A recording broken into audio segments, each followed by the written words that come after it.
ৰাতি 12:30 বজাত কাৰ বাৰু মোৰ নিচিনা এনেকুৱাকৈ ভোক লাগে ৰাইজ। মানে যোৱাকালি ৰাতি মই কেতিয়া ভাত নোখোৱাকৈ টোপনি গ'লোঁ গমেই নাপালোঁ ৰাইজ। সাৰ পাই উঠি চাওঁ যে আমাৰ চেমচাং আল্ট্ৰা প্ৰ' মেক্সটোত বাজি আছে প্ৰায় 12:30। মোৰো বহুতেই বেছি ভোক লাগি আছে ৰাইজ।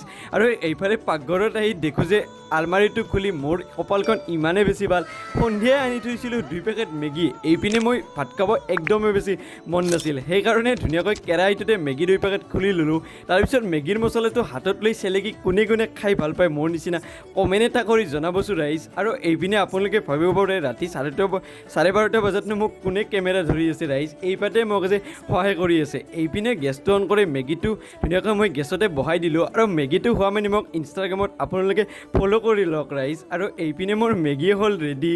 আৰু এইপিনে মই ধুনীয়াকৈ বাতিত মেগীটো লৈ ল'লোঁ আৰু গৰম গৰম মেগীৰ সোৱাদ ধুনীয়াকৈ কাটা চামুচেৰে লৈ ল'লোঁ। আজিৰ মিনিটটো ইমানেই আছিল ৰাইজ। নেক্সট এটা মিনিট